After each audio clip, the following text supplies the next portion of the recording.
Zillow gets home values wrong all the time, and most people don't understand why. Today, I'm going to show you the 4 things that actually determine value in real estate. And once you understand them, you're going to look at home pricing very differently. If we haven't met, I am Barrett Spray with the Barrett Spray real estate team. And my team helps people relocate to Central Florida every week. I've lived and worked in this market for over 3 decades, and Central Florida is an incredible place to live, as long as it fits your lifestyle. By the end of this video, you're going to understand why price per square foot can be completely wrong, why Zillow misses half of the equation, and how appraisers and real estate professionals really determine real estate value. In today's video, we are going to talk about how to determine value in Orlando in 2026. Now, I say Orlando because that's where my market is and where I sell real estate. However, this valuation summary really works anywhere in the country, or the world for that matter. There are 4 things that determine value in real estate. They are the same 4 things in every place on the planet. And the first of the 4 things is location. Everybody understands that location determines value. However, I'm not sure people understand just why or how much location actually determines value. The example I use is 2 houses that are exactly the same in every way. Same size, same amenities, identical. They sit directly across the street from each other. However, one house backs up to the Atlantic Ocean, and the other house sits directly across the street from the Atlantic Ocean. Now people start realizing how big of a deal location really is. Because these identical houses sitting directly across the street from each other could be worth a difference of millions of dollars. Location is the single biggest determiner of value. Builders charge lot premiums for a reason. Now here's where people start getting into trouble. Number 2, size. Size matters when it comes to real estate. The size of the house matters, and the size of the lot matters. Size is where price per square foot comes from. And I get asked all the time, what's the market price per square foot for my neighborhood? I warn everyone. Price per square foot is one of the most abused numbers in residential real estate. It can be great for comparison, but it can be very dangerous for valuation. Looking back at my first example, those 2 houses were the same square footage and sat directly across the street from each other. Yet the price per square foot wasn't remotely close. Let me give you another example. 2 homes sit side by side, exactly the same living square footage. But the one on the left has a ½ acre lot, an in-ground pool, and a 3-car garage.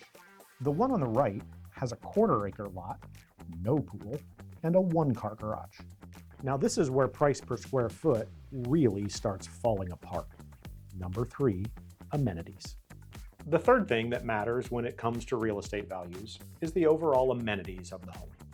Does it have a swimming pool? Does it have a 2-car garage, a 3-car garage, or no garage? Has the home been updated? Does it have updated kitchens and bathrooms?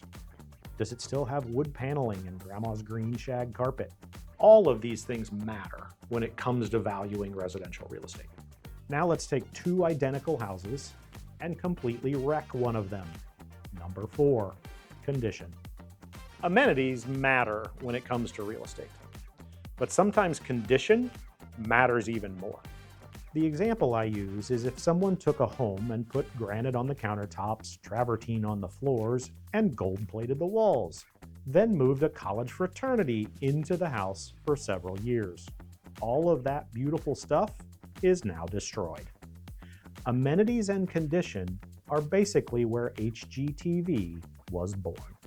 Take a cruddy house, turn it into something beautiful, and sell it for more money. Condition is curb appeal.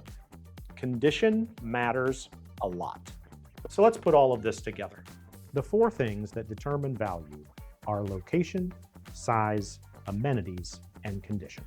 The combination of these 4 factors determines value. We start with location Sometimes location is simple. It's a neighborhood or a subdivision. But even within the neighborhoods, location can create significant value differences. That's why builders charge lot premiums. Once you determine the location, then you compare the subject property against similar properties based on size, amenities, and condition. My last warning in this video: please never determine the value of a house without going into the home. This is exactly why Zillow and so many online valuation tools miss the mark so often. Zillow can see location. Zillow can usually see size. Zillow can sometimes see amenities, but Zillow can't tell me whether the owner spent $150,000 remodeling the kitchen and the house. Zillow can't tell me if the home smells like smoke. Zillow can't tell me if 20 cats lived there. Zillow can't tell me if it's a hoarder's house. Zillow, by Zillow's own statistics, only gets real value correct around half the time in most markets. Why? Because they're missing half the equation, and there's too much money involved to leave that up to price per square foot. The biggest mistake people make is thinking that real estate valuation is math. It really isn't. It's a comparison of human behavior. It's called the substitution principle. Because value is ultimately what the next buyer is willing to pay compared to all of their other choices. For the money they have to spend, what can they substitute and get a better value for their money? My team has been valuing property for over 3 decades in Central Florida. If you'd like help valuing a property that you are buying or selling, give us a call or send us an email. We'd love to help. And in our next video, we're going to talk about taxes.